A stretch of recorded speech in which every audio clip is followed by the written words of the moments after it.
Buenos días para todos y para todas. Bienvenidas y bienvenidos a esta sustentación. También un saludo para quienes nos están acompañando vía streaming. Hoy tenemos el orgullo de tener la sustentación de nuestro estudiante Óscar Abella. Entonces me voy a permitir leer el programa.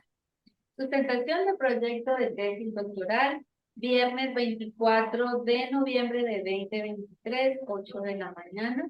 Como les comentaba, tenemos transmisión vía streaming y hoy uno de los jurados nos acompaña vía Zoom. Los demás estamos aquí en Aduanilla de Paiva, edificio de investigadores, a los 223.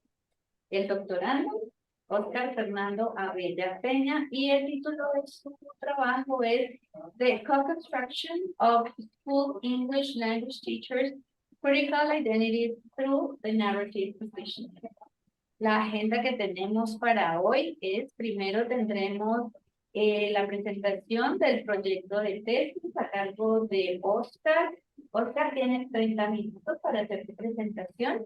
Luego tenemos la intervención de los jurados. Cada uno tiene un tiempo máximo de 10 minutos. La sugerencia es que primero intervenga nuestra invitada internacional, luego nuestro invitado nacional y finalmente nuestro jurado interno. Una vez ellos hagan sus preguntas, Óscar tendrá un tiempo máximo de 10 minutos para responder las sugerencias y preguntas. Después, la directora del proyecto, si así lo desea, tendrá 5 minutos para hacer algunos comentarios. Luego nos retiramos de la sala para que los jurados procedan a deliberar. Levantan el acta, volvemos a la sala y se lee el acta. Cerramos el acto académico después de eso. Ahora me voy a permitir leer quiénes son los jurados que nos acompañan en esta mañana.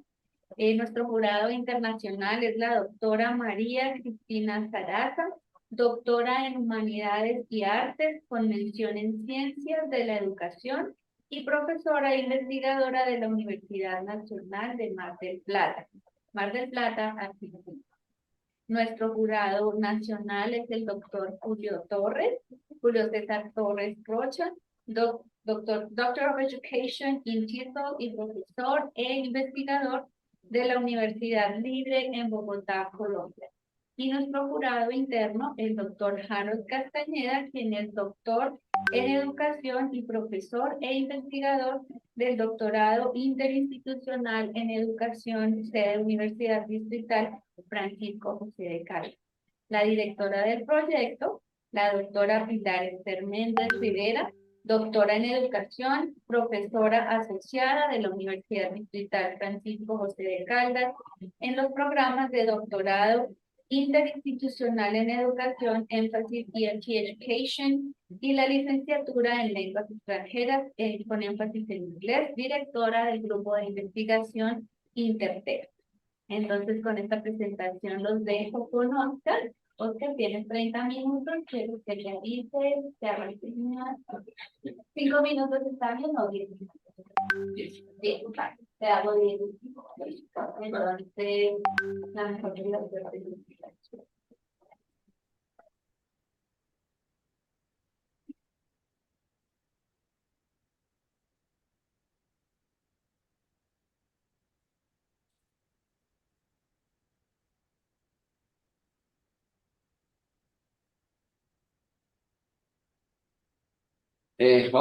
Good morning, everyone. My name is Óscar Fernando Abella Peña, and this part of my life is titled The Co-Construction of School English Language Teachers' Critical Identities Through the Narrative Position. First of all, I would like to express my gratitude to Professors María, Cristina, Julio, César, Harold, and Pilar Méndez for their feedback and insights, which have greatly contributed to this proposal.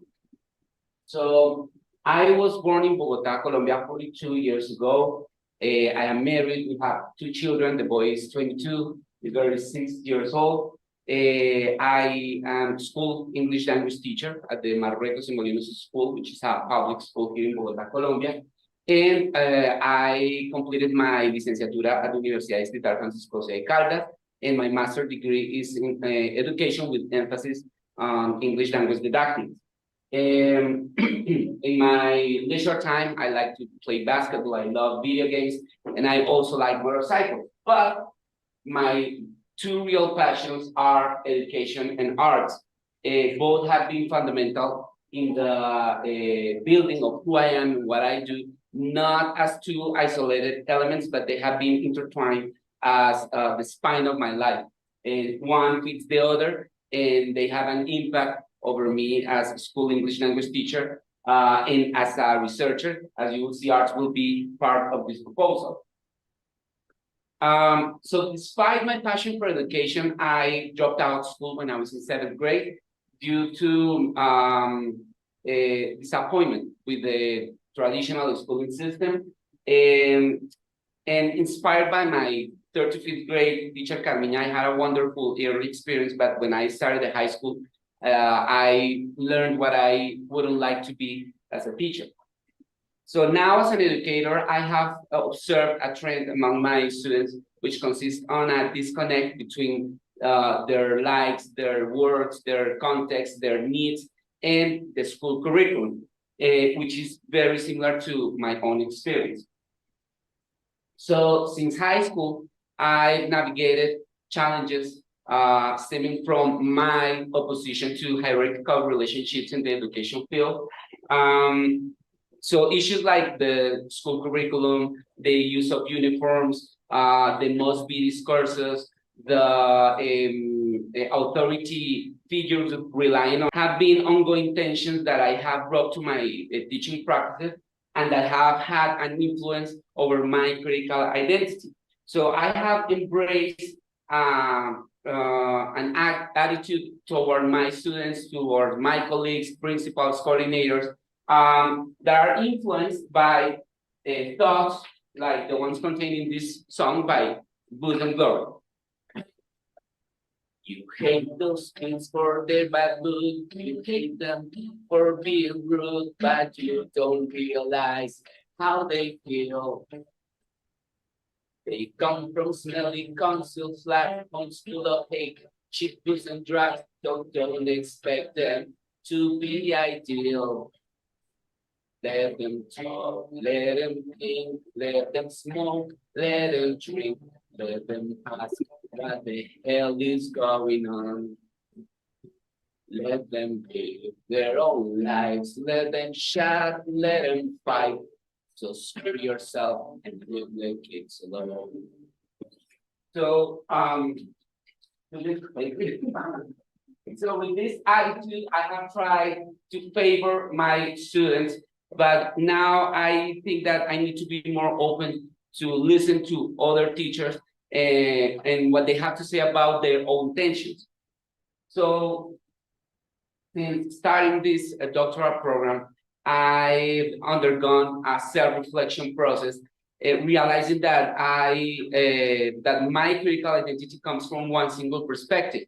And I am learning to listen to other teachers, and I want to create spaces in which we can understand our critical identities and how they are built from our unique histories.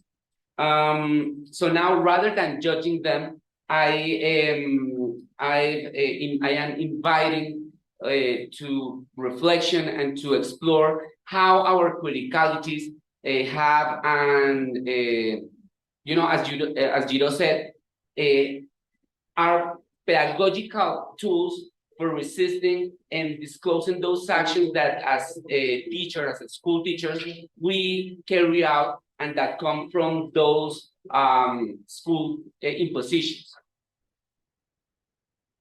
So based on what I observed, I assume that all English language teachers have critical identities, but they are muted by certain fears and pressures. So we express our identities or our criticalities in different ways, depending on the time and space, or as Hinchi would call it, inside or outside the classroom. So now by criticalities, I refer to those notions, thoughts, proposals, actions that as teachers we bring to our practices, and that have to do with resistance, policies, power, social issues, controversial issues, among others, and that have an incidence of our practice, of course, and that look for criticizing the status quo. Now, by inside the classroom, I refer to those practices that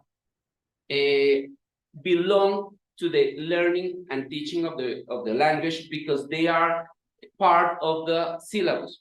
And of course, they are part, or they belong to the syllabus throughout the contents and the activities, etc. By outside the classroom, I refer to those actions or practices that Guerrero, Neto, and Quintero termed as micro practices, which do not belong to the teaching and learning of the language, because they are not included in the syllabus and they are not mandated by any external authority. So we also engage with these criticalities when we participate at a personal level in, for example, in unions, meetings, or when we discuss about our tensions with other teachers during teachers meetings. So now I'm keen on recognizing those critical thoughts, those critical actions that are part of we as teachers, but that might not be perceived as part of our identities, but they are there and they want to be heard. So to understand the research landscape of my interest, I conducted a profiling exercise which, according to Castañeda-Peña and Castañeda-Londoño, consists on text mining different abstracts to spot trends. Now, this profiling, according to these authors, do not replace the traditional leadership review, but complemented by providing broad patterns. So one outcome from this profiling was that there have been explorations or individual explorations of identity and criticality, but they have not been explored as a standalone concept, and it hasn't been explored how we embody and exercise those critical identities. So what are critical identities anyway? So according to Ryoko Kubota, she says that these identities are shaped and reshaped by ideological differences with the people we interact with, and that have to do with elements related to the teaching practice, as discourse, literature, political situations, among others. So in line with Kubota, Bishop, and Thomas, Hooks, and Hinchey, critical identities are evolving structures that come from our reflection about our profession, and that are characterized by awareness of the power dynamics at play between teaching and the broader social, political, cultural, and economic elements of our context. So I explore how, what, when, why we as teachers resist, question, confront, or criticize elements of our practice.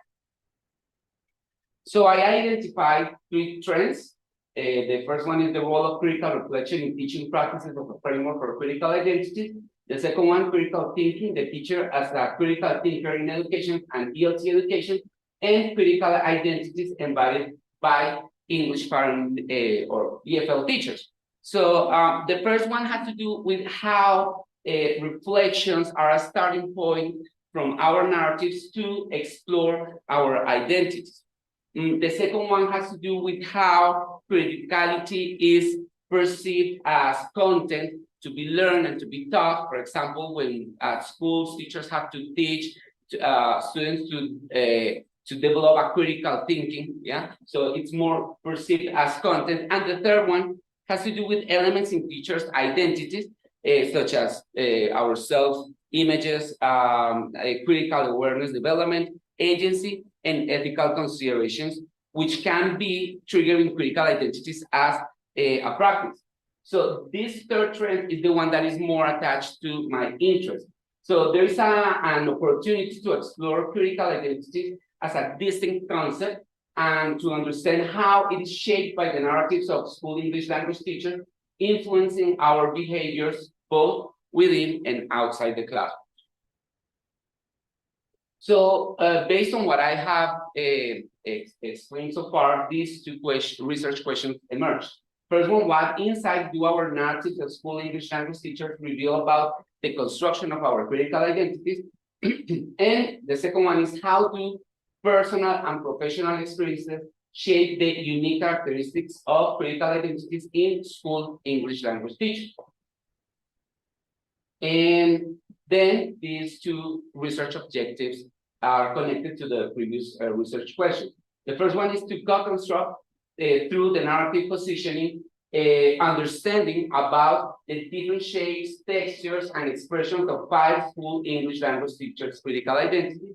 And the second one is to make sense of how our personal and professional histories have shaped our critical identity.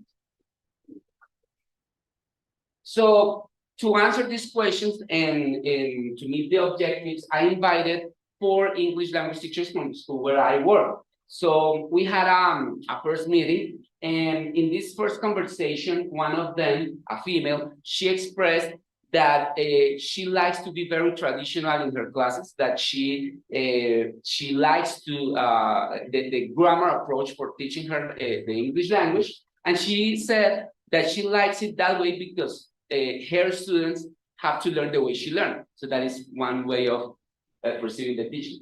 The second one, a male, he said that he's very demanding during his English language classes, but that he doesn't care too much about things like the uniform, for example. The third one is me. The fourth one is a female. She has been teaching the English language for 14 years in my school, and she expressed that she doesn't speak English, but that she tries her best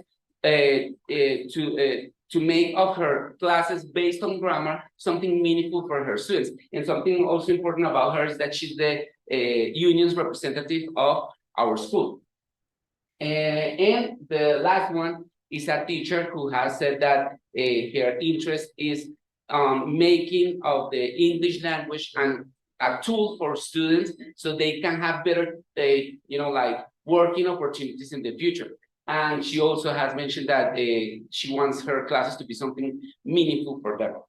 So in relation to this narrative, these encounters we're gonna have, my goal is twofold. On one hand, I want to explore and understand my own critical identity by relating with them through our narratives. And the second one is I want to challenge the conventional role of the researcher from the collaborative narrative inquiry, in which I will not research on, but with. So according to Renee, with this collaborative approach, the role of the researcher is redefined, and it is not perceived as as like an expert knower. Nevertheless, it is important to highlight that the participation of the other participants is going to extend up to the identification, examination, and comprehension of the oral narratives. But beyond that phase, I am going to be the one who is going to be responsible of connecting their interpretations, their reflections with the collected data.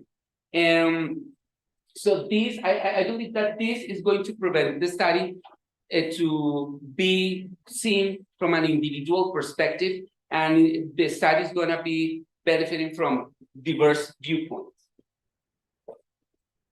So we're going to hold informal meetings in which we're going to share our narratives about how we have shaped our identities in relation to criticalities.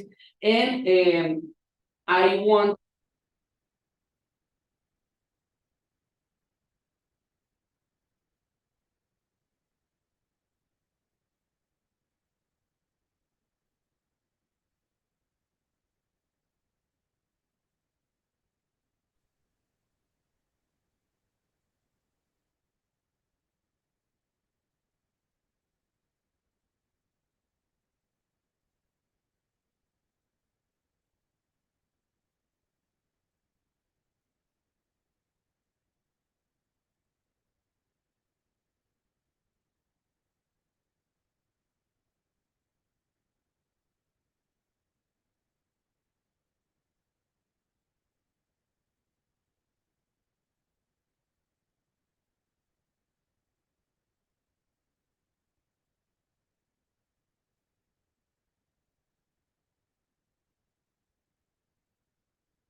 Excuse me for interrupting. We are not hearing. I'm so sorry for interrupting. Óscar, morning. We are not listening to you now. We don't hear anything. Okay. Thank you. Could you please stop the presentation because I can't hear anything?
Ahora sí, ¿hay sonido?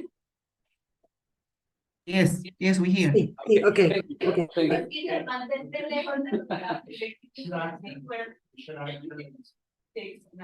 Okay. Es que este cablecito no vi en qué momento lo desconecté. Si se pudieran poner del otro lado con el tono. Okay. Okay. So should I like go back or should I continue where I was? Okay. So this proposal will use a method called the critical social research, which is a method in which that looks for looking at how people and groups experience life and within their culture and society. So we, as have already mentioned, we will work together to spot these things through our narratives. Within this approach, we will pay attention to three ways of positioning ourselves. The first one, the first level of position is how I position myself within the narratives I'm sharing. The second one is how I position myself with the ones I am sharing the narratives with. And the third one is how I relate with characters outside the immediate context. So as you have noticed, I have talked about histories, stories, and events. Sorry. So the difference is that histories are like the big picture of a person's life, and it's like the framework that contains the stories and the events. Stories are specific narratives that that make sense of the experiences and that shape the histories, and events are inside the stories because they are separate incidents or occurrences within the narrative. So now our oral narratives will constitute the primary data collection instrument. This will undergo a reflexive transformation, transmuting into field text. Field texts are transcriptions of conversational discourse. That is what is conventionally called data.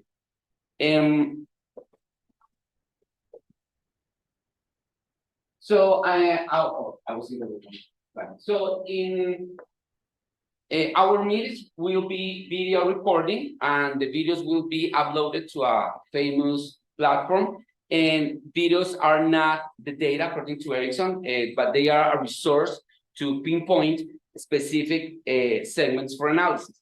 The participants will watch those videos, and we will jot down the elements that we might find interesting during our narratives.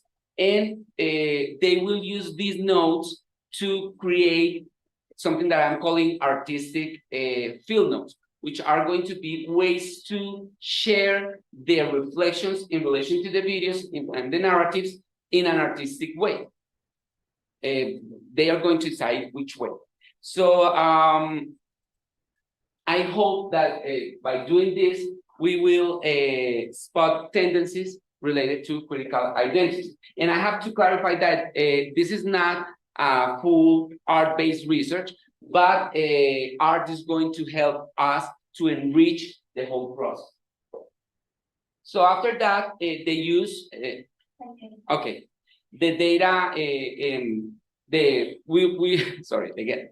After that, we will use, or I will use the data to gain a multifaceted understanding of the narratives, and they will undergo a narrative analysis, which according to Bolkingshorn is a process to interpret the experiences connected to criticality by studying the narratives provided by the participants.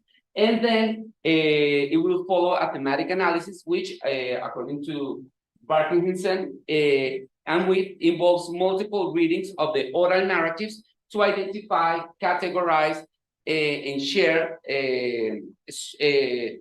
and structure this information to create thematic categories.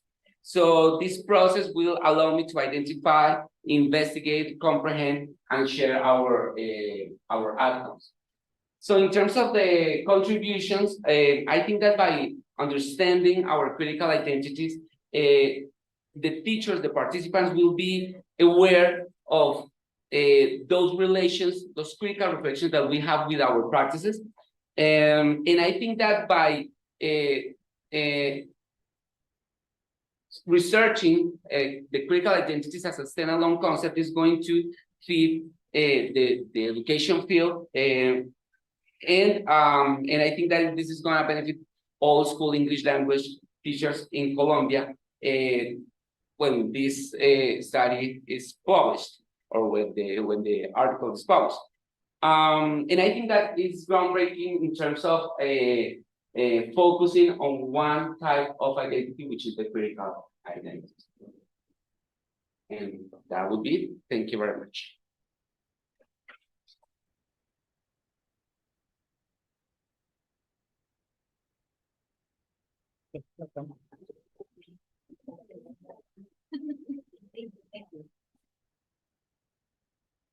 Bueno, muchísimas gracias, Óscar. Thank you very much for your presentation.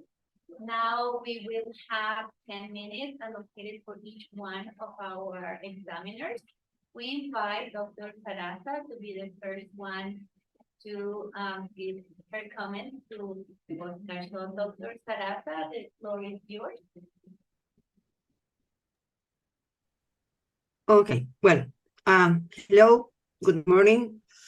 Well, to the members of the academic committee and to Pilar, many thanks for your invitation and for the trust you have placed in my capacity to make some contributions to the development of this dissertation project. Well, dear Óscar, many thanks for the detailed editioning and for taking my feedback into consideration. I am aware of the fact that my comments may have been very harsh at times, but I always believe that the dissertation project or blueprints is the backbone of the actual dissertation. I have learned about this process not so much from my own experience as a doctoral student, but from supervising doctoral students. And I know that if the dissertation project is not strong enough, then the dissertation won't be strong enough, because the stronger the project, the stronger the dissertation, and the easier it becomes to flesh out this project and to turn it into a full-blown dissertation, so to speak. So the seed is there, it only needs to grow. And it's also much better to make improvements on a small scale now at the beginning, and they will result in a smooth path, rather than let these mishaps accumulate and have to make sweeping changes or rewrite a 300-page document, as has been known to happen. And is finally, that's something I tell my doctoral candidates, that it's much better to disagree in this small group, in this small community. It's much better for us to argue and sometimes to cry within a friendly environment than submitting a dissertation and then going through the viva and being embarrassed because the dissertation is not strong enough. And I've seen all these cases, trust me, then they're not very nice. I have made a list of the strong points of the dissertation and another list of the points that still need to be addressed. The strength of the dissertation have to do with the fact that the project has been extensively rewritten and has been reflexively, if I can say, rewritten. It has a very strong focus on public school teachers or state school teachers.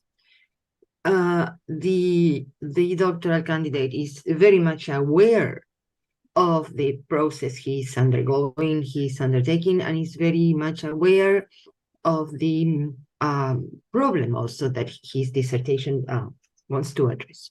He's incredibly involved and passionate about the subject.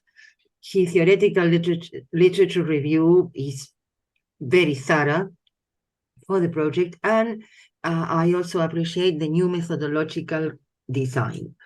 As to the points to be addressed, you will excuse we Argentinian English teachers have been raised in a very traditional way about norms for the use of the language, so the writing still needs to address some language points as agreement, adjectives and nouns, the use of the passive voice, definite and zero articles or word order.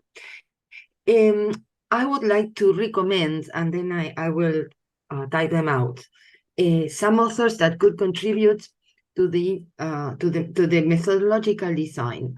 And there is the question of autoethnography and multiple ethnography, because this collaborative narrative inquiry is going through the path of a 5-person ethnography. So it would be very interesting for the methodological design to address autoethnography, dual ethnography, multiple ethnography. In my country, in Argentina, and we in my research group have at least, I think, 3 journals, we have addressed critical pedagogy in English language teaching from a theoretical and a practical point of view. So I would also like to make some recommendations as to what can be read. For critical identities and especially agency, I would suggest the names of some Finnish English teachers who are doing an incredible work on agency and doing also ecological research, in the sense that they tend to study the teachers within their classrooms without removing them from the classrooms or from the working spaces. I will also write down the names of the teachers, the Finnish teachers. They are rather difficult to pronounce and rather difficult to spell because they are very long. I would also suggest the work of Lav and Wenger, because they are Swiss and French, concerning communities of practice, because they are the ones who coined the concept. And I would also, as a narrative inquirer myself, I would also like to point out that narrative inquiry is not an approach.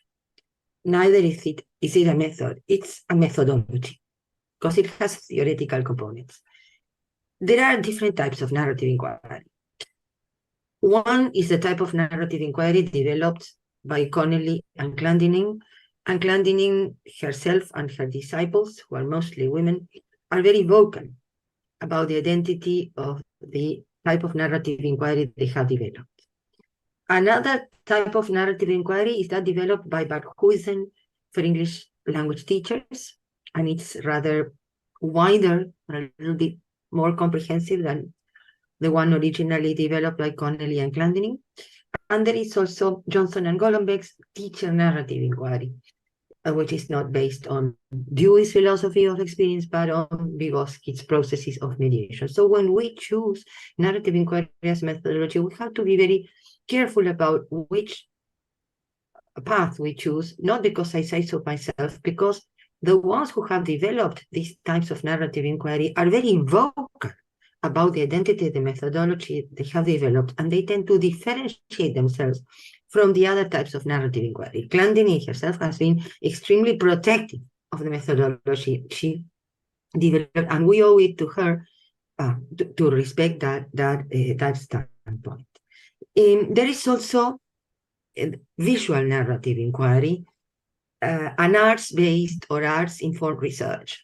Visual narrative inquiry, if we follow Clandini and her disciples, it's the work of, for example, of Janice Huber.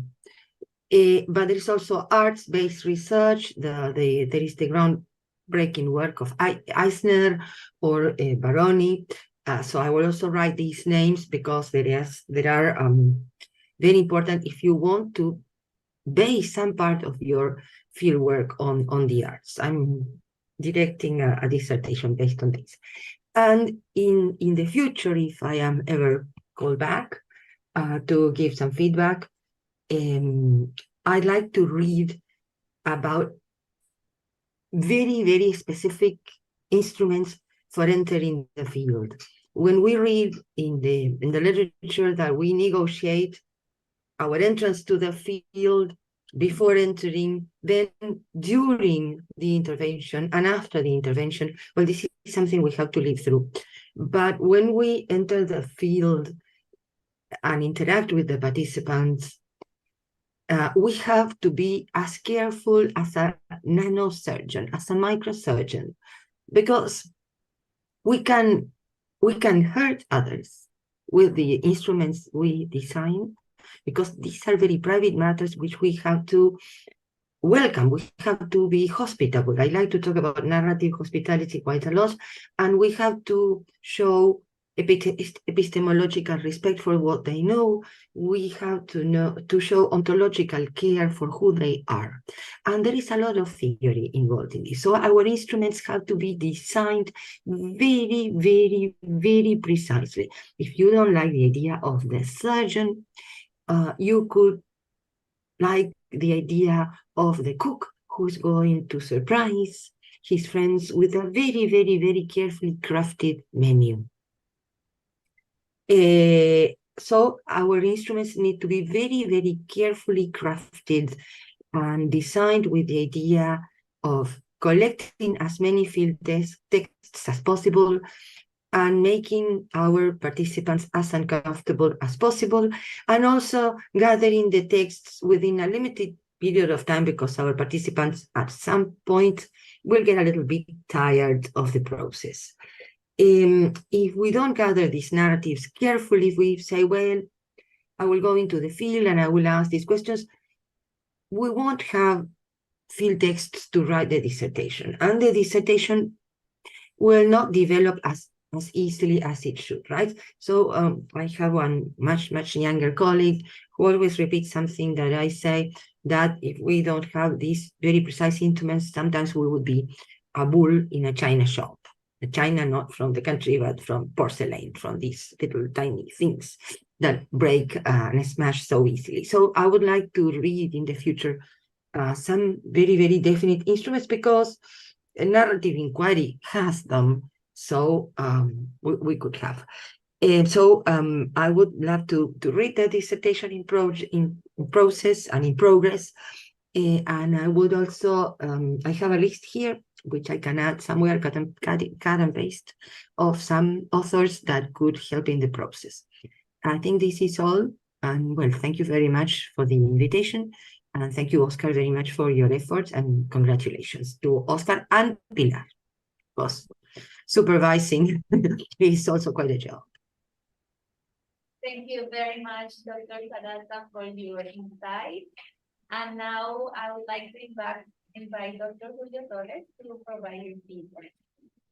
Well, first of all, thank you, Dr. Sarasa, for Castañeda, Dr. Méndez, for considering my input this interesting project. I found it very, very solid in some aspects, and probably needs a little bit of refining in other aspects, right? First of all, I'm going to refer to the test, and the feedback. And also thank you, Óscar, for having considered some of my suggestions and you took into account and introduced some of my suggestions into your project. Now, to start with, the written part, I think even though it's not very strong as far as language standard is concerned, it's quite clear.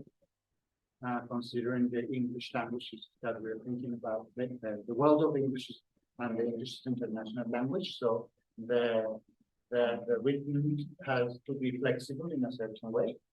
And I think it was clear enough, even though you might think about probably editing at the end, no?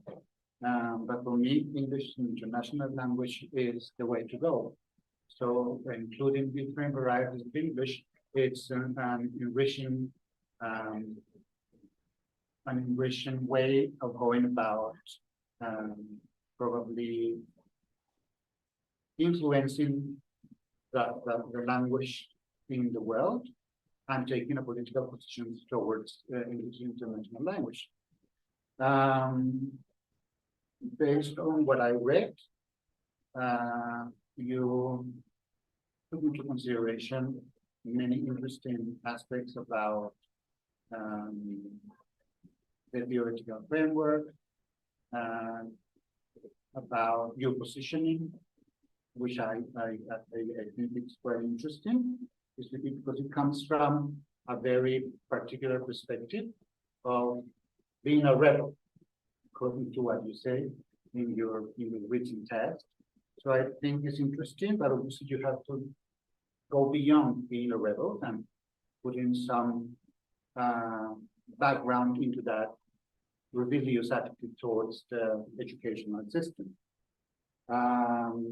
But well, I think I want to congratulate you on that written piece and the incorporation of the feedback in general terms.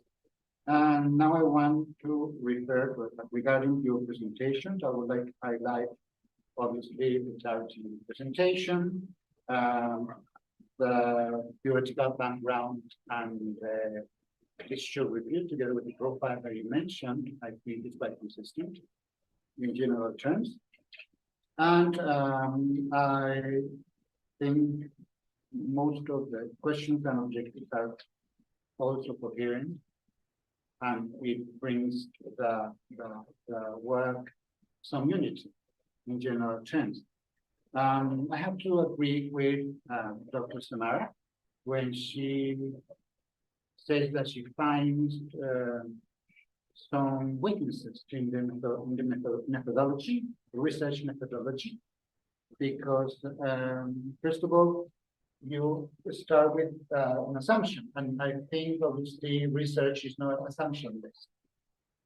You have to take a position, and your assumption starts by saying that all teachers are critical, but we have to prove that first, right?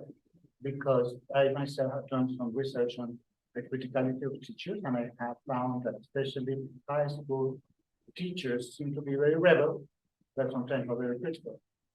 So we need to revise the assumptions that we have, because the assumptions should be backed up by literature that we need to go probably deep into. And also, starting from that point and going to the methodology, probably, yes, I agree with Dr. Snyder that this narrative inquiry is not a particular, let's say, tradition or epistemological position towards the construction of identity in terms of seeing the narrative from different perspectives, because you can think about narrative from a cognitive perspective, from a social cultural perspective, from a very psychological perspective as well. So we have to revise a little bit of that in order to think about how we're going to use the the narrative and how we're going to co-construct in a very spontaneous way, I would say that you suggest, thinking about meetings or conversations. I also suggested revising probably ethnography, parting points, and conversational analysis, because if it is going to be a very spontaneous type of conversational meeting, then we need to be very aware of my own role as a researcher in the process, yes, and how we're going to start building up interactions that are going to end up in fulfilling my objectives at the end. My objectives, because those are your objectives and not the participant objectives. And sometimes I also suggested in my feedback something related to how you're going to handle the fact that they are going to have a conversation, they're going to have videos, they're going to analyze their own videos, as far as I understood.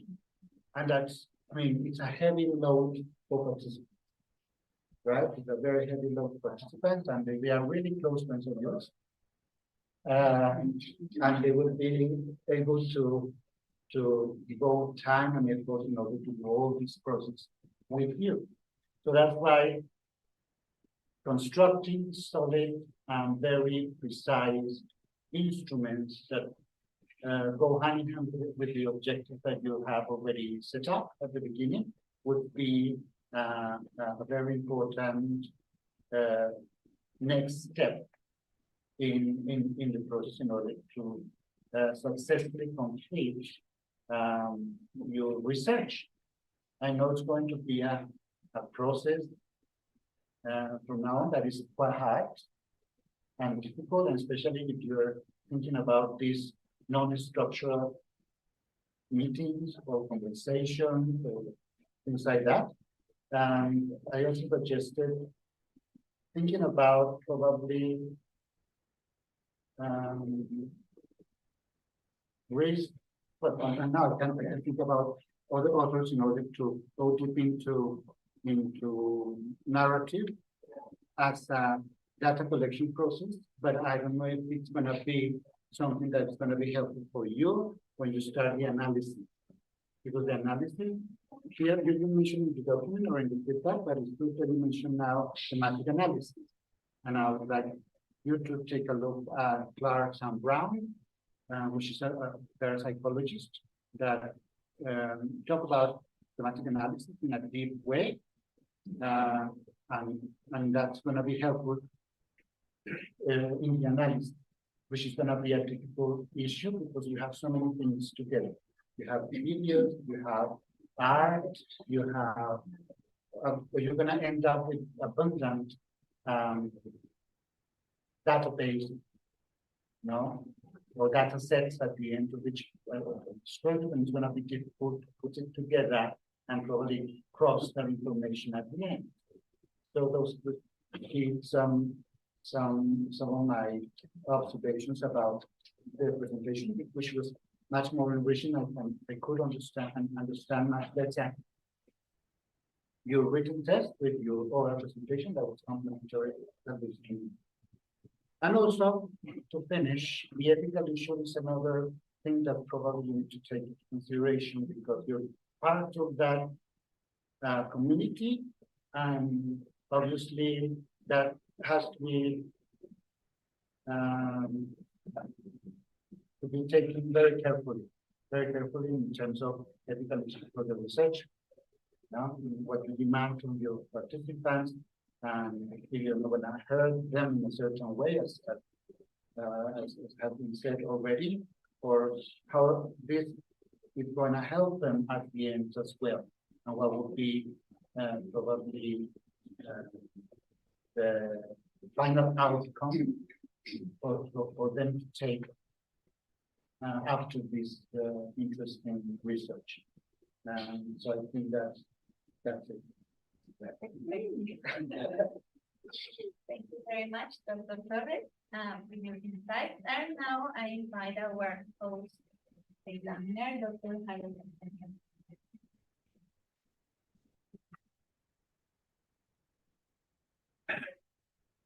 Thank you so much, Oscar, for your presentation and your reading text. I also want to thank Dr. Sarasa, Dr. Torres, and Dr. Méndez for being part of this very interesting project. And I'm so happy to see you, Oscar, right at this stage of the whole process, which at the end of the day signals like a new beginning in terms of what we had to do as researchers and also as people who are very concerned about identities. I drafted like a little text which I want to read, okay? And after that, I also have like a few comments and some questions for you, okay? So, but anyhow, congratulations for being at this stage of the process. For the program, this is very meaningful and we are very happy that you are defending your research proposal. Okay, so thank you so much for that. We shape identities constantly in the school setting and manifest them discursively. We also draw on narratives to story our lived experiences. But not much is known about how Colombian ELT teachers story their identities through narrations that also manifest artistically. As Pennington reminds us more than 2 decades ago, discourse within the school is of both institutional and vernacular types. Vernacular acts convey more new information and are, in comparison to institutional acts, less restructured and predictable. And I'm happy to see that Óscar looks into these vernacular discourses, but in a different way. He resorts to collaborative narrative inquiry and arts. Óscar drinks on his own wisdom, perhaps too much, but also he drinks on his experiences, which I greatly appreciate, as one needs to be aware of one's own wounds, disappointments, but also one's own success. Óscar does this as an ELT teacher troubled by his own perceptions about institutional and vernacular discourses that translate differently into practices within and outside school. This has evolved into an innovative research proposal that combines not only intellect, but also emotion. I was taken aback when I knew that you wanted to research about ELT teachers' identities. The field seems to be over-researched. I don't know if that is the case in Argentina, but I think in Colombia, we had a lot of research about identities, okay? But then whose identities are we talking about?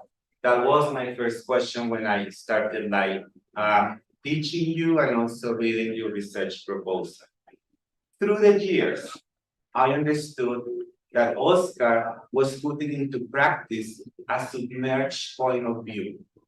He was really immersed as a peer, also as a teacher who goes through all these experiences, and it is time for him to narrate them also. This is something that I again appreciate a lot because this is subversive and cracks the field, because criticality is embodied and carried out as embodiment. Reflexivity in language learning and teaching seem to be overlooked in research, and it is not traditionally oriented towards a paradigm in which research participants are simply providers of information. Revisiting this role allows Óscar to research with them, which is completely different. And in that sense, I would like just, to wrap up this idea. And I also, agree with Dr. Sarasa and Dr. Torres in the sense that, methodologically speaking, the instruments need more refinement, but that's something that you can, do over, the development process as well. But how do you connect, and that's one question, how do you connect collaborative narrative inquiry, arts, and positioning? Like, what is like what are you looking into this connection when you propose that in the wonderful title and also through the oral presentation that we witnessed today? And something that I want to ask out loud here is like, what about the bibliographical backup? Was this amended in the written text? Because like most of my feedback was addressing what Dr. Torres also pointed out, in the sense that there are like overgeneralizations that also I know come from your readings, from your experience, but that backup is also needed. So was that amended in the written text? And I really want to know a little bit more about what are artistic field notes, okay? Because I think that's very, very interesting and innovative in your work. So that would be like. Wow, thank you very much. Thank you, dear Harold, for your insights, for your comments, for your questions, for your beautiful text. And Oscar, now you have 10 minutes to address the comments of your examiners. Okay. So, well, first of all, thank you very much for all your comments, for that feedback. I'm aware that what I am trying to do might come from different tensions, and the fact that you acknowledge that my interest is comes from my personal history, it means a lot to me. And I think that all the comments, as they go in the same way, they address to methodological issues. I think that I've gotta check that out, because I know that there must be weaknesses, and I think that that is going to be very important during the development of the study, because that is going not only to benefit the study but also the participants, because they're gonna, as Professor Julio mentioned, they're going to be affected by the process. So if the methodological framework is well done, it's gonna benefit also them. I will take into account all the authors and elements that Professor Sarasa mentioned in relation to the instruments. I know that I left that part like very open, and I will have to like limit some elements maybe in order to favor the research process.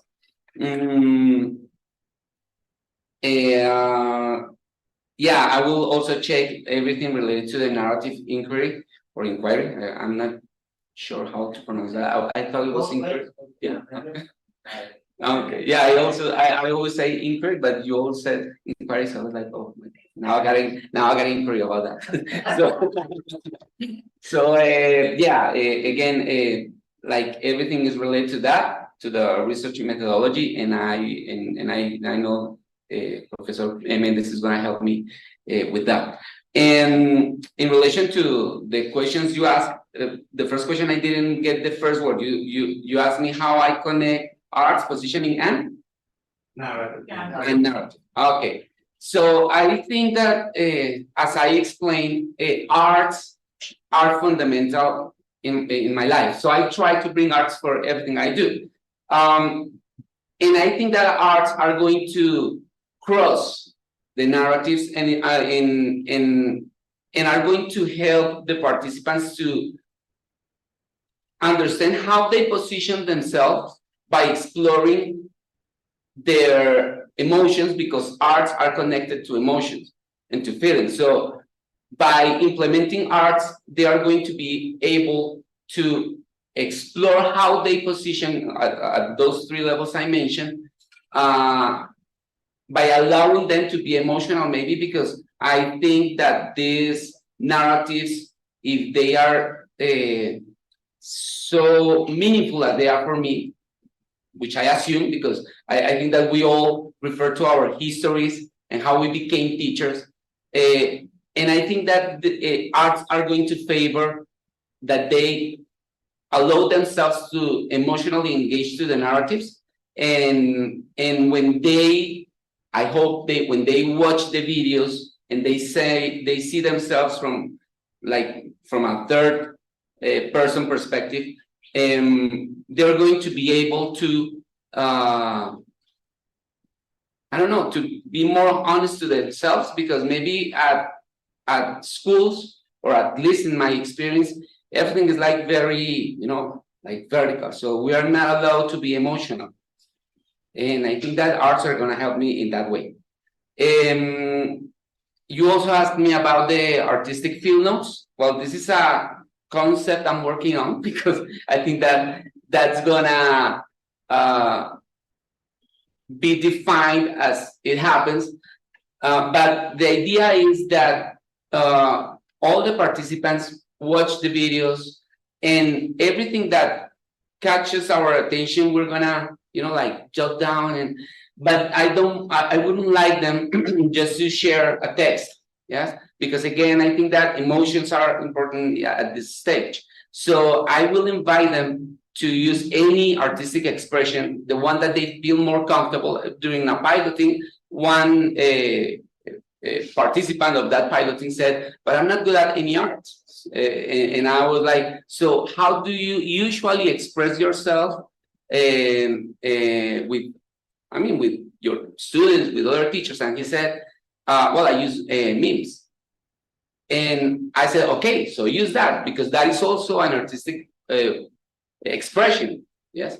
So I would like to have emotions connected to that reflection, and I think that an artistic way of expressing that is gonna help a lot. Yeah, and that would be. And you also mentioned something about the bibliography and the backup in relation to my assumptions. Yes. Yeah, the text. Yeah. So yes, the thing is that as I said, I think that the fact that critical identities themselves have not been explored, I don't know how to back up from that from bibliography by now. But I think that I will have to revise more literature in relation to that. I don't know if I'm answering that. Yes? Okay. Yeah. So thank you very much. If I may, Sure, yes. It's about this position thing as well, that you mentioned 3 particular ways of going about it. And is in narratives with others, and like an outbound actors in that probably may have an influence in their narratives or lives or histories or constructions of identity in the past, present, or imagined future. Regarding these outbound actors, they name characters. I would say they are actors as well. Yeah. Their particular lives could be family or somebody else out. Not in the inbound context of the school, for instance, but outbound actors in the personal areas. Isn't it a little bit out of the scope of your study in a certain way? Because I see growing and growing and growing the different perspectives that you're adding to your project, and it's going to be very complex at the end. Thinking about those outbound actors influencing the construction of identities and how to trace such thing. Well, I think that that's something that I will have to revise, but I think that when I listen to the histories told by other teachers, there are always these people that are not right here, right now, but that they have had an influence over something we do or a position we take. So, for example, I mentioned my teacher, Carmina. Yes. So she's not here, she's not right here, right now, but she has influenced the way I perceive education. So I think that in that way, we can include those people that are not part of the narratives, because they are also important in the development of the narratives. But of course, I will take care of it. Excuse me. Yes, Excuse me. Go ahead. Go ahead. The very definition of narrative if we take Jerome Brunner or Paul Ricoeur, is the fact that narratives have a plot, and narratives have characters. They have protagonists.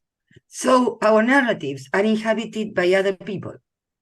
So it's very natural that when we tell a narrative, it's peopled with a lot of persons that may or may not influence us. And there's something else that narrative inquiry, as developed by Connelly and Clandini, can contribute to, and it's the fact that they speak of 3 dimensions: sociality, locality, and temporality. And sociality has to do with the people that surround us and have surrounded us, and that is also the temporal dimension. So our stories, I would like to see that difference between history and story, because in Spanish, story is relato. And history, it has to do with the discipline. We have to take that into account too. That worries me a lot too. But we bring in other people because we are in contact with others. We are the protagonists of our stories, and we are characters in other people's stories. So that problem is solved by the very nature of narrative. I don't think there should be a problem there. I will also include in my recommendations the repository of the University of British Columbia that has a whole archive of arts-based doctoral dissertations in education, which can also be helpful. Sorry. Thank you very much. Thank you, everyone. Thank you, Óscar, for your answers. Thank you for your comments. And I would like to invite Pilar, if she is willing to give some comments. Pilar? Thank you, Óscar, for your wonderful presentation. I always love when you sing for us. It's quite interesting to see how you subvert the canonical way to present. And I think that this is a very South perspective, because it's connected to us and the way we as Colombians enjoy to be, as you mentioned in one part of your presentation, and unique expressions of our own identity when we present. So thank you for being authentic, for being you, and also for your courage to deliver your presentation and to answer to all the comments and contributions of the examiners today. I found it really interesting as your thesis advisor to witness how strong you are becoming when you are like questioned in relation to the nature and the characteristics of your work, because reflexivity is also present in this moment, and I can see how you are so open also to make amends and also to make to continue the refinement of the proposal. So I do agree with the comments that you were suggesting to us. We acknowledge that in our attempt to subvert canonical ways of conducting research, sometimes we disregard like instruments as the way you were requesting are important components of the process. In the journey that we are like embarking together, we are trying to see how the participants also play a role in the research that we are conducting.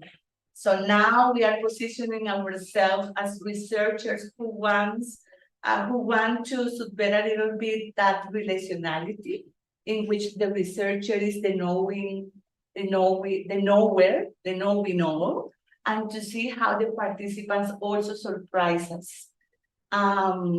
So you don't know that, Professor Sarasa, Professor Julio, but we tried in one of our seminars to see like a piloting exercise, and we were impressed to see how much teachers want to be subjects and not objects of research, and they wanted to be involved in the process. So as I agree with you in that sense, that it's a very heavy load in participant shoulders But when the participants themselves are, challenging you and telling you, now you came here into my classroom to do research about me, but I would like to change that relationality. So that was a very impressive element to see how the school English language teachers in Marruecos schools, in spite of the fact that they have several relational issues, that they are not so close, that they are not so, they are not friends, they are colleagues. They want to help Óscar to be understood, because I do agree with that comment that you mentioned, that being rebellious is a way of being, but not always is related to criticality. And I think that this proposal is a very interesting opportunity for us in the ELT field, at least in Colombia, to show how this being rebellious at the beginning could be a starting point to back up in elements that maybe we have not witnessed yet in the way we embrace our criticality. We all know that the English language teachers have been constructed from a deficit perspective, that also English language teachers in Colombia have been silenced because we do not have tons of opportunities to show how the English language teachers' lessons also contribute to social justice. We have stories in different events and congresses in which teachers are showing what they do inside the classroom that goes beyond like the grammar structure. But I do appreciate your comments, your suggestions, and we know that we need to work harder during the dissertation making process to be able to fix all those elements. But I consider that Óscar project is also ready for being approved. Thank you. Thank you very much, Billy, and thank you, everyone. Now I invite the audience to leave the room while the examiners deliberate about Óscar's defense.